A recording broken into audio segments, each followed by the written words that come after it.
Update sa harapan ni Jake Paul versus Mike Tyson. May isang reporter ang nagtanong kay Jake Paul. Tanong ng reporter, kailan daw natin makita si Jake Paul na lumaban sa isang legit na boksingero? Kasi daw laging sinasabi ni Jake Paul na gusto niya maging champion. Seryoso na raw ang kanyang boxing career. Kaya tinanong ng reporter dito kung kailan siya lumaban sa isang lehitimong boksingero sa kanyang dibisyon. Hindi yung lumalaban sa retired MMA fighter at mga matatandang boksingero na. Sagot naman ni Jake Paul, dinesrespect daw ng reporter si Iron Mike Tyson. Parang sinasabi na raw ng reporter na hindi lehitimong boksingero si Mike Tyson. Pero ang punto kasi ng reporter dito, kailan lalaban si Jake Paul sa isang legit na boksingero sa kanyang dibisyon. Pero matatandaan, natalo na si Jake Paul sa isang lehitimong boksingero sa kapatid ni Tyson Fury na si Tommy Fury. Kaya yung sagot ni Jake Paul, nilihis lang niya kay Mike Tyson. Ang punto kasi ng reporter, dapat yung 35 years old pababa nakasama sa mga top 10 ranking na lumalaban sa cruiserweight division.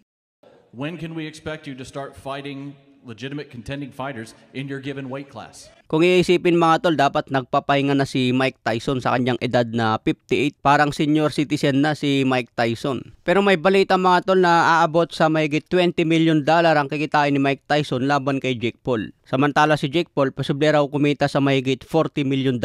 So napakalaki ng pera sa laban na ito kaya naikasa. Napakalaki ng $20 million kaya napapayag na si Mike Tyson. 2 minutes per round ang laban niya hanggang 8 rounds. Kaya abangan po natin ngayong November 15. Samantala nagalit din si Mike Tyson sa isang reporter. Ano raw ang matatalo kay Mike Tyson kung matalo ito sa laban? Sagot naman ni Mike Tyson, hindi ako matatalo sa laban. Parang nagalit nga si Mike Tyson sa reporter. What would you lose if you lose this fight?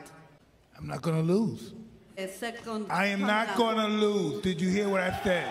Sabi naman ni Jake Paul, matatapos daw ito sa knockout, hindi na kailangan paabutin pa sa decision. Matatapos raw ito na nakatayo si Jake Paul at natutulog na ng maimbing si Mike Tyson. He says he's gonna kill me. Is that what you're gonna do, Mike? Because I'm ready. I want that killer. I want the hardest match possible Friday night, and I want there to be no excuses from everyone at home when I knock him out.